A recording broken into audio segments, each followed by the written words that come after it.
할렐루야. 오늘도 은혜를 사모하는 마음으로 온라인과 오프라인에서 은혜의 보좌 앞에 나온 여러분들 진심으로 환영하고 축복합니다. 이 시간 함께 찬송가 542장 찬송하시겠습니다. 524장입니다. 갈 길을 밝히 보이시니 주 앞에 빨리 나갑시다. 우리를 찾는 구주 예수 곧 오라 하시네. 죄악 벗은 우리 영혼은 기뻐 뛰며 주를 보겠네. 하늘에 계신 주 예수를 영원히 섬기리. 우리를 오라 하시는 말 기쁘게 듣고 순종하세. 구주를 믿기 지체 말고 속속히 나가세. 죄악 벗은 우리 영혼은 기뻐 뛰며 주를 보겠네. 하늘에 계신 주 예수를 영원히 섬기리. 주 오늘 여기 계시오니 다 와서 주의 말씀 듣세.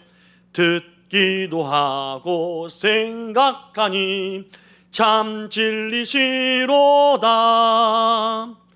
죄악 벗은 우리 영혼은 기뻐 뛰며 주를 보겠네. 하늘에 계신 주 예수를 영원히 섬기리. 기도합니다. 은혜와 사랑의 실로 충만하신 하나님, 이 시간도 우리 심령 가운데 하나님을 예배하며 그 은혜를 갈망하는 마음 부어주사 은혜 보좌 앞으로 향할 수 있도록 인도하시니 감사합니다. 오늘도 우리가 주 앞에 나아갈 때에 신령과 진리 안에서 우리의 온 마음과 뜻과 힘을 다하여 주님을 예배하기를 소망하오니 이 모든 드려지는 예배를 통하여서 성삼위일체 하나님만 홀로 영광 받아 주옵소서. 그리고 그 하나님의 영광 받으심이 오늘도 주의 말씀을 따라 삶의 모든 현장에서 오직 믿음으로 살고자 하는 주의 백성들 가운데에 하나님의 능하심과 함께하심의 그 충만함을 맛볼 수 있도록 축복하여 주옵소서. 오늘도 우리와 함께하실 주님을 기대하고 찬양하며 우리 주님 예수 그리스도 이름으로 기도 올리옵나이다. 아멘. 이제 함께 하나님 말씀 받도록 하겠습니다. 함께 받으실 말씀은 매일 성경 오늘 날짜를 보시면 되고요. 성경 본문으로는 이사야서 35장 1절로 10절 말씀을 저하고 한 절씩 번갈아 교독으로 읽고 마지막 10절은 함께 읽도록 하겠습니다. 1절입니다. 광야에 메마른 땅이 기뻐하며 사막이 백합화같이 피어 즐거워하며 무성하게 피어 기쁜 노래로 즐거워하며 레바논의 영광과 갈멜과 사론의 아름다움을 얻을 것이라. 그것들이 여호와의 영광 곧 우리 하나님의 아름다움을 보리로다. 너희는 약한 손을 강하게 하며 떨리는 무릎을 굳게 하며 겁내는 자들에게 이르기를 굳세어라 두려워하지 말라. 보라 너희 하나님이 오사 보복하시며 갚아주실 것이라. 하나님이 오사 너희를 구하시리라 하라. 그때에 맹인의 눈이 밝을 것이며 못 듣는 사람의 귀가 열릴 것이며 그때 저는 자는 사슴같이 뛸 것이며 말 못하는 자의 혀는 노래하리니 이는 광야에서 물이 솟겠고 사막에서 시내가 흐를 것임이라. 뜨거운 사막이 변하여 못이 될 것이며 메마른 땅이 변하여 원천이 될 것이며 승냥이의 눕던 곳에 풀과 갈대와 부들이 날 것이며 거기 대로가 있어 그 길을 거룩한 길이라 일컫는 바 되리니 깨끗이 못한 자는 지나지 못하겠고 오직 구속함을 입은 자들을 위하여 있게 될 것이라. 우매한 행위는 그 길로 다니지 못할 것이며 거기는 사자가 없고 사나운 짐승이 그리로 올라가지 아니하므로 그것을 만나지 못하겠고 오직 구속함을 받은 자만 그리로 행할 것이며 여호와의 속량을 받은 자들이 돌아오되 노래하며 시온에 이르러 그들의 머리 위에 영영한 희락을 띠고 기쁨과 즐거움을 얻으리니 슬픔과 탄식이 사라지리로다. 아멘. 오늘 저는 본문의 말씀을 가지고 시온의 대로라는 제목으로 함께 하나님의 은혜를 사모하고자 합니다. 이제 길고 긴 여름이 끝나가고 있는 때가 온 것 같습니다. 여름을 지나면서 이 여름이 언제 지나갈까, 이 더위가 언제 꺾일까, 이러한 생각을 많이 해왔지요. 더위가 너무 무더울 때는 밖에 나갈 그러한 마음도 들지 않고 시원한 에어컨 바람 앞에서 쉬고자 하는 것이 우리의 마음입니다. 이러한 부분에서 우리가 주일 예배나 은혜의 장소에서 있을 때는 참 마음이 평안하고 또한 그 안에서 정말 새 힘을 얻게 되지만, 우리를 힘들게 하는 세상에 나갈 때는 이 새 힘이 어디로 간지 알지 못할 정도로 그냥 그렇게 힘이 빠질 때가 많습니다. 근데 중요한 것은 그때마다 우리가 힘을 주시는 분이 하나님임을 알아야 한다는 것이죠. 세상에서 어떤 조건이나 환경이 풀어졌으면 내가 힘이 나겠지라는 생각을 우리 안에서 하게 된다면 우리는 진정한 새 힘의 역사를 경험하지 못한 채로 하루하루를 살게 된다는 것입니다. 오늘 하나님은 그러한 우리의 마음을 향하여서 하나님만이 새 힘을 주시는 우리의 보호자시다, 하나님께서 그 새 힘을 위해서 우리에게 시온의 대로를 열어놓으셨다라고 말씀하는 것이죠. 오늘 그 하나님의 마음을 경험하고 깨닫고 또한 우리 삶에서 우리의 진정한 새 능력과 새 힘 대신 하나님과 더불어 살아가는 우리 모두가 되기를 주의 이름으로 축원합니다. 오늘 본문 1절부터 7절 말씀 보면은 어떠한 내용으로 이렇게 구성되어 있습니까? 하나님께서 우리에게 찾아오실 때에 광야 같은 환경이라도 또 약한 사람이라도 회복되고 놀랍게 새롭게 된다 하는 내용을 담고 있습니다. 특별히 1절 말씀 보면 이렇습니다. 광야와 메마른 땅이 기뻐하며 사막이 백합화같이 피어 즐거워하며 라고 말입니다. 여러분, 광야는 꽃이 피는 것이 자연스럽습니까? 그렇지 않죠. 물이 없는 곳, 땅이 메말라 있는 곳이 광야입니다. 그런데 하나님께서 그 광야에 꽃이 핀다라고 말씀하셨습니다. 그것도 한두 송이가 아니죠. 2절 말씀 보면 어떻습니까? 무성하게 피어 기쁜 노래로 즐거워하며 레바논의 영광과 갈멜과 사론의 아름다움을 얻을 것이라. 그렇습니다. 무성하게 피어라고 말하고 있죠. 메말랐던 광야가 온갖 꽃들로 무성해진다라는 말씀입니다. 무슨 말입니까? 하나님께서 손을 대시면 이러한 메마른 광야도 달라진다는 말씀이죠. 우리는 광야를 만나면 어떻습니까? 빨리 이 광야에서 빠져나가려고 노력을 다하는 것이 우리의 일상이죠.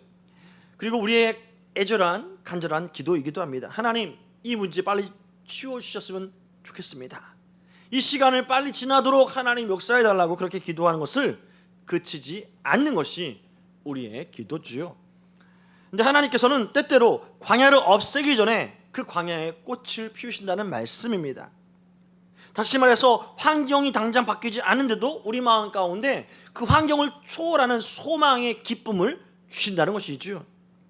상황은 그대로인데 마음 가운데 기도의 능력이 소망 가운데 하게 되는 그러한 일을 벌이신다는 것입니다.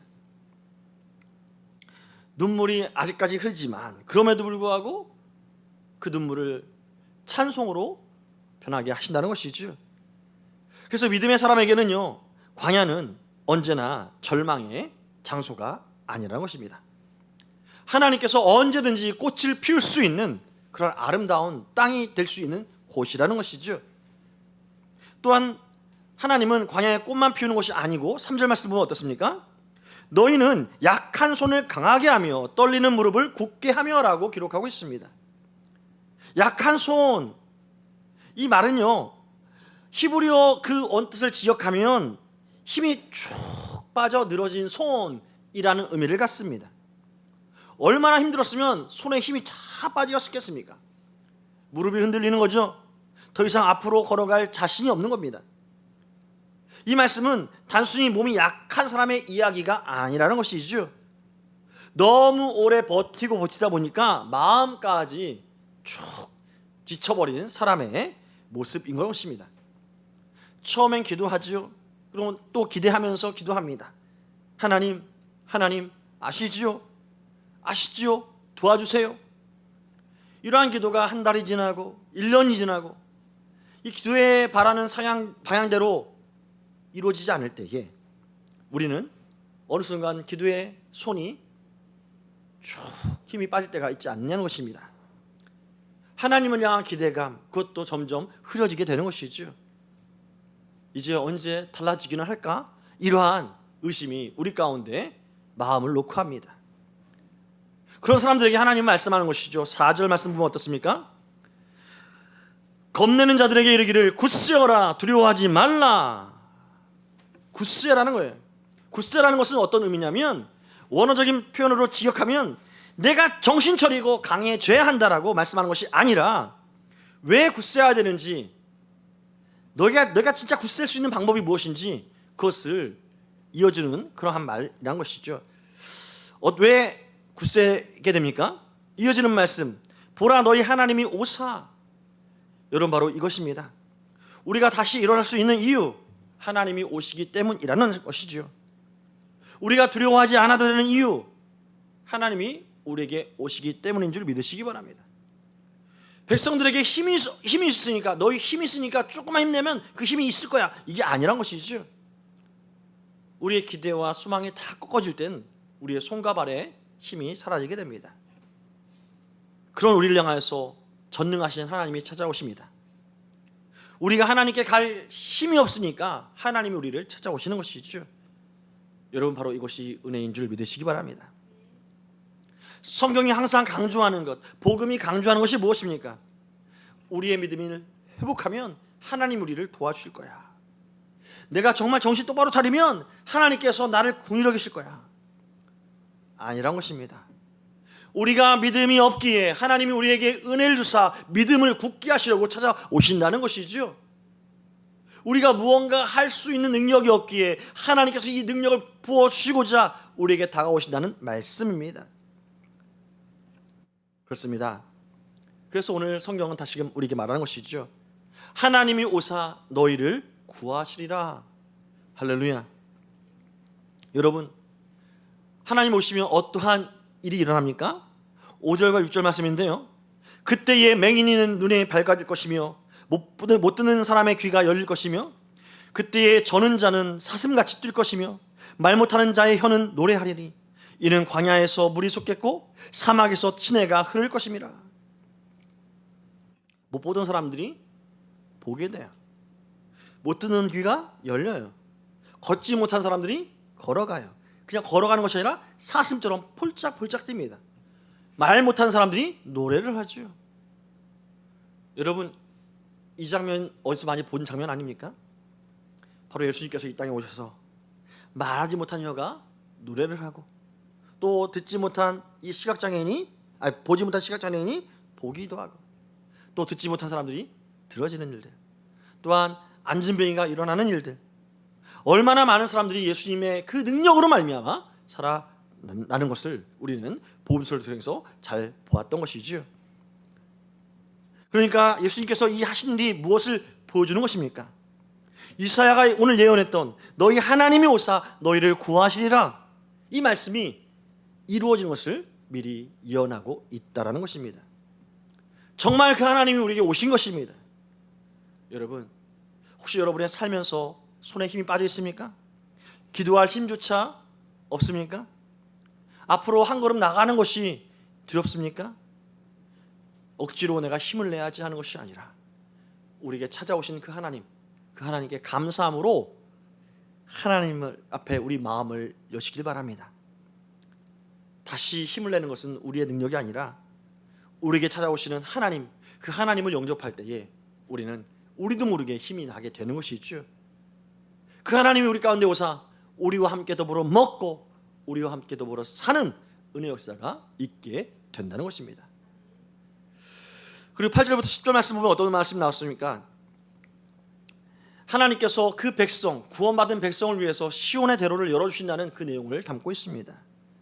8절 말씀인데요, 거기에 대로가 있어 그 길을 거룩한 길이라 일컫는 바들이니 깨끗하지 못한 자는 지나가지 못하겠고 오직 구속함을 입은 자들을 위하여 있게 될 것이라 우매한 행위는 그 길로 다니지 못할 것이라 말씀합니다.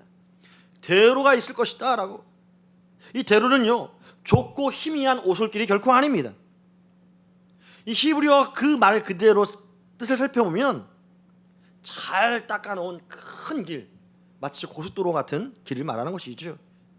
따라서 길을 찾아 헤맬 필요가 없다라는 것입니다. 누구나 다 볼 수 있도록 잘 준비되어진 길이라는 것이죠.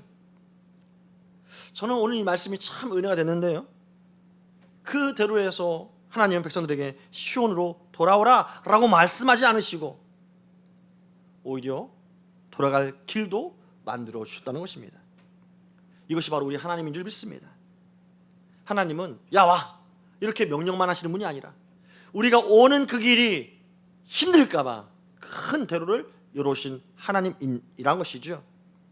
그 말씀에 순종할 수 있도록 은혜의 길을 열어주시는 분, 하나님이란 말씀입니다. 근데 중요한 건 뭡니까? 길만 잘 만들어 놓으면 됩니까? 걸어갈 사람이 걷지 못하면 아무런 소용이 없겠지요. 그래서 하나님께서 무엇부터 하셨어요? 앞을 못 보는 자는 눈을 뜨게 하시고 못 듣는 자는 귀를 열어주시고 못 걷는 자는 걷게 하셨다는 것이죠. 약한 손을 강하게 하신 것입니다. 떨리는 무릎을 굳게 하신 것이죠. 그리고 그 앞에 대로를 열어주시는 분이 우리 하나님이라는 것이죠. 그렇습니다. 하나님께서 열어주신 길은 하나님의 책임이 충만하게 우리를 붙드는 아름다운 길이라는 것이죠. 여러분, 우리가 신앙생활하면서 가장 힘든 것이 이것이 아닙니까? 길을 몰라서가 아닐 때가 많습니다. 말씀도 읽고 기도도 하고 우리 마음 가운데 말씀 읽다 보니까 내 형제를 사랑하는데 용서해라, 이름 없이 7번이라도 용서해라. 또한 우리 안에서 수많은 것들 하나님의 감동으로 와닿지만 믿음으로 살아야 한다는 것도 알겠지만 그럴 힘이 없을 때가 많지 않느냐는 것이죠. 그래서 은혜가 필요한 것입니다. 하나님께서 길은 가르쳐 줬으니까 이제 내가 알아서 가라라는 것이 아니라 우리의 무릎을 붙들어 일으켜 세우시는 그 하나님의 은혜가 필요한다는 것이죠. 그럼 이 길을 누가 걷습니까? 10절 말씀 보면 이렇습니다. 여호와의 속량함을 받는 자들이 돌아오되 노래하며 시온에 이르러 그들의 머리 위에 영영한 희락을 띠고 기쁨과 즐거움을 얻으리니 슬픔과 탄식이 사라지리로다. 속량함을 받은 자, 한마디로 값을 치르고 되찾은 사람들이란 뜻이죠. 그러니까 이 길은요, 어떤 사람들이 걷는다? 내가 열심히 살아서 여기까지 왔습니다라고 말하는 것이 아니라 하나님이 나를 값을 주고 사셨다라는 이 사람들이 걸어오는 길이라는 것입니다. 우리도 마찬가지 아닙니까? 우리가 예수님을 믿고 하나님께 돌아오는 것이 우리의 공로가 있습니까? 아닙니다. 예수님께서 친히 십자가에서 우리가 치를 모든 값을 대신 치렀기에 우리는 하나님의 백성, 하나님의 아들, 딸이 된 줄 믿습니다. 바로 그 십자가에서 열어놓으신 그 길, 하나님께 나아가는 그 길, 이웃을 사랑할 수 있는 그 길로 우리는 나아가기만 하면 예수 그리스도의 십자가의 그 보혈의 공로로 인해서 나도 모르게 사랑하게 되고 나도 모르게 예배하게 되고 나도 모르게 기쁨 가운데 삶을 살게 된다는 것이죠. 이러한 삶이 어떤 삶입니까? 오늘 말씀 보면 슬픔과 탄식이 사라지리로다. 한마디로 슬픔과 탄식이 도망간다 라는 뜻이란 것이죠. 이게 원어적인 직설적인 표현입니다. 이 문제만 없어지면 좋겠다, 이 문제만 사라졌으면 좋겠다, 이 슬픔이 떠나갔으면 좋겠다라는 이러한 막연한 기대감에 따라서 그 슬픔이 우리에서 어떻게든 내쫓는 것이 아니라 우리가 가는 곳마다 슬픔이 도망가고 탄식이 도망가고 기쁨이 찾아온다는 말씀인 것이죠. 왜입니까? 우리가 마침내 시온에 도착했기 때문이라는 것이죠. 이것이 언제 이루어집니까? 사도 요한은 이것을 하나님이 보여주신 환상으로 알고 죽음과 애통이 없고 아픔과 고통이 없는 그 하나님의 환상, 그 가운데 우리 성도들에게 큰 위로를 주고 있다는 것이죠. 주님이 다시 오실 그날 우리는 이 모든 고통에서부터 벗어나는 진정한 평화의 삶을 살게 될 줄 믿습니다. 오늘 말씀을 통해서 함께 우리가 붙잡고 기도할 것이 무엇일까요? 하나님, 우리 삶을 우리의 노력과 우리의 결단으로 살아가서 메마른 인생을 여전히 사는 것이 아니라 주님께 맡기고 주께 의탁하여서 하나님 주시는 새 힘과 새 능력으로 우리 인생을 살아가도록 도와달라고 함께 기도하기 원합니다. 또한 우리의 약한 손, 약한 발을 일으켜 세우시는 그 하나님을 늘상 우리가 경험하며 믿음으로 살 수 있도록 은혜 베풀어 달라고 함께 기도하기 원합니다. 그리고 여러분 마음에 가진 기도의 제목을 따라서 기도하겠고요. 주보에 나타난 대로 함께 기도해 주실 때 먼저 나라와 민족을 위해서 기도합니다. 그리고 한국교회와 한국교회 목회자들을 위해서 기도하겠고요. 또한 우리 교회가 세워진 검호동과 시흥시와 안산시의 복음화를 위해서 기도합니다. 더 나아가 세계 선교를 기도할 때에 특별히 우리 교회에서 후원하고 있는 미얀마의 엄종철 곽순섭 선교사님, 우즈베키스탄의 이사야 주의 나라 선교사님, 이스라엘의 이정훈 이재하 선교사님, 인도네시아의 재관철 김언주 선교사님을 기억하고 기도합니다. 그리고 영육간에 연약한 우리 지체들을 위해서 기도하겠고요. 주일학교 친구들과 다음 세대 우리 자녀들의 믿음 회복과 신앙 성장을 위해서 기도합니다. 끝으로 우리에게 맡겨주신 가정과 직장과 사업장을 위해서 함께 기도합니다. 이제 제가 축도로 예배를 마치도록 하겠습니다. 이제는 우리 주님 예수 그리스도의 한량없는 은혜와 하나님 아버지의 영원하시고도 극진하신 사랑하심과 성령 하나님의 감화 감동 역사 위로 교통 충만 함께 하심이 오직 주의 말씀을 따라 주의 행하신 그 능력과 그 힘을 덧입어 오늘도 기쁨과 즐거움과 감사함으로 하나님을 찬양하며 살기를 소망하는 모든 성도들의 마음과 생각과 삶의 모든 영역 위에 앞날 위에 이제로부터 영원토록 함께 계실지어다. 아멘.